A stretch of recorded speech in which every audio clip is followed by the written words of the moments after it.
ज्ञानेश्वरी मुंडे यांचा भाऊ सतीश फड आपल्याशी जोडले गेलेले आहेत. त्यांच्याशी आपण बोलणार आहोत. सतीशजी, आत्ताच्या क्षणाला फार मोठा दुःखाचा डोंगर तुमच्याही कुटुंबावर कोसळलाय, आम्हाला जाणीव आहे.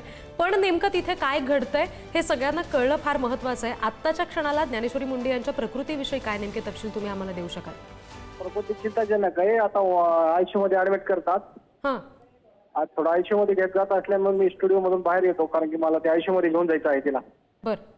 कोणत्या रुग्णालयामध्ये नेमकं त्यांना दाखल केलेलं आहे सध्या? बीड जिल्हा रुग्णालय. बरं. डॉक्टरांनी याबाबत काही अधिकृतरित्या तुम्हाला माहिती दिली आहे? नेमकं आत्ताची काय नाही परिस्थिती? नाही नाही आयसीयू मध्ये घेऊन जायचं म्हणजे फक्त चिंताजनक आहे प्रकृती. बरं. यापूर्वी तुमचं त्यांच्याशी जे काही बोलणं झालेलं असेल ज्ञानेश्वरी मुंडे यांच्याशी, तेव्हा नेमकं काय त्यांच्या बोलण्यातून तुम्हाला जाणवलं? इतका टोकाचा निर्णय त्या घेतील आपल्या न्यायासाठी म्हणून, असं आपल्याला कुठं बोलण्यातून जाणवलं? 18 महिने झालं मॅडम त्याच्या मिस्टरसाठी ते न्यायाचे प्रतीक्षा करायचे. कोर्टात पिटिशन दाखल केलंय, अजून आहे ना काही न्याय नाही ना, म्हणून ते चालू आहे. बर बर.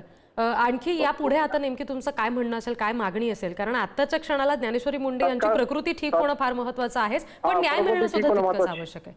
न्याय मिळणं महत्वाचं आहे, आरोपी तत्काळ अटक होणं महत्वाचं आहे. जी, अगदी. सतीशजी, धन्यवाद. या इतक्या दुःखाच्या क्षणी सुद्धा तुम्ही आमच्याशी संवाद साधलात. नेमकी खरी परिस्थिती काय हे आमच्यापर्यंत पोहोचवलं, त्यासाठी तुमचे खूप खूप आभार.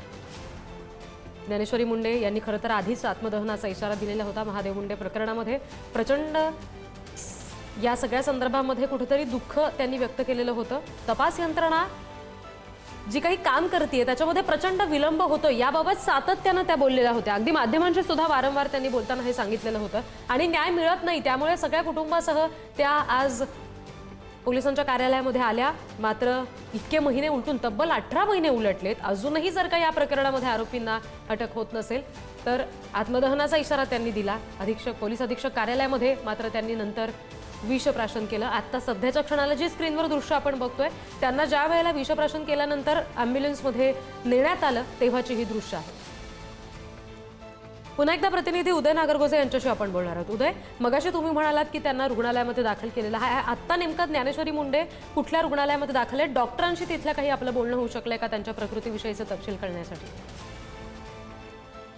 पाहिलं तर बीडचं पोलीस अधीक्षक कार्यालय आणि शासकीय रुग्णालय हे एकामेकाच्या शेजारीच आहे. आणि ज्यावेळी घटना घडली त्यावेळेस मोठ्या संख्येने पोलीस देखील त्या ठिकाणी होते. आत्मदहनाचा जो इशारा दिला होता त्या पार्श्वभूमीवर पोलीस अधीक्षक कार्यालयात परिसरात मोठा बंदोबस्त तसेच रुग्णवाहिका देखील ठेवण्यात आली होती. कारण अशा पद्धतीने जेव्हा एखादा इशारा मिळतो त्यावेळेस पोलीस यंत्रणा सतर्क असते. सुदैवानं आज जे त्या ठिकाणी पोलीस यंत्रणा सतर्क होती. हा जो प्रकार लक्षात आला त्यानंतर तातडीने त्यांना रुग्णवाहिकेत घेऊन शेजारीच असलेल्या शासकीय रुग्णालयात दाखल करण्यात आलंय. त्या ठिकाणी आता त्यांच्यावर उपचार सुरू आहेत. आपल्याला आता त्यांच्या भावाने जे सांगितलं की जे फड आहेत त्यांनी जी माहिती दिली की त्याप्रमाणे आता त्यांना आयसीयू मध्ये हलवण्यात आलंय आणि आता उपचार सुरू आहेत. तातडीने उपचार त्यांना उपलब्ध झाले आहेत.